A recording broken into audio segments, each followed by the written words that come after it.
Question pour une queen. C'est quoi un parti politique?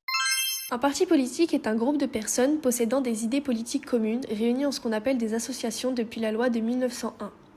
Il peut chercher à influencer le gouvernement en place en le soutenant s'il est d'accord avec celui-ci ou en s'y opposant. Un parti politique nomme également ses propres candidats aux différentes élections en tentant d'obtenir des mandats politiques. Un parti politique peut aussi influencer l'opinion publique, il peut être présent au Parlement. Bienvenue à l'Assemblée nationale. Ici, les députés débattent et votent les lois qui régissent notre pays.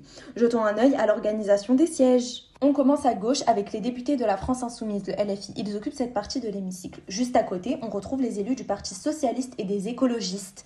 Au total, ces trois partis forment environ 150 députés. Au centre, il y a la majorité présidentielle avec les députés de Renaissance alliés au MoDem et à Horizon. Ensemble, ils sont autour de 250 sièges, ce qui en fait le groupe le plus grand de l'Assemblée nationale. Un peu plus à droite, on trouve les Républicains avec environ 60 députés. Et enfin, complètement à droite, il y a le Rassemblement national qui compte environ 90 députés. Le perchoir est occupé par le président de l'Assemblée et la tribune en dessous est l'endroit où les députés prennent la parole. Ce n'est pas tout, il existe aussi des députés non inscrits, indépendants ou appartenant à de petits groupes. On appelle souvent les députés gris, car ils ne sont pas forcément affiliés à un grand parti. Pour refermer cet hémicycle, on a cette immense coupole rouge qui donne à l'Assemblée son atmosphère solennelle et officielle. Le rôle essentiel des partis politiques est de participer à l'animation de la vie politique. L'article 4 de la Constitution dispose « Les partis et groupements politiques concourent à l'expression du suffrage ».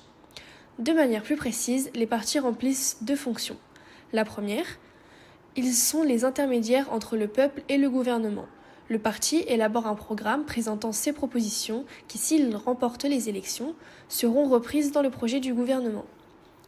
Et la deuxième, les partis ont aussi une fonction de direction. Ils ont pour objectif la conquête et l'exercice du pouvoir afin de mettre en œuvre la politique annoncée.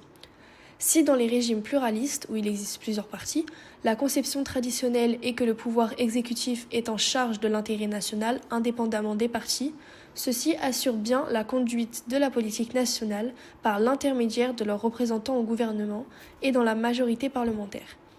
Ils légitiment et stabilisent le régime démocratique en le faisant fonctionner. C'est les animateurs du débat politique, ils contribuent aussi à structurer l'opinion publique. Le pluralisme politique. À quoi il sert ?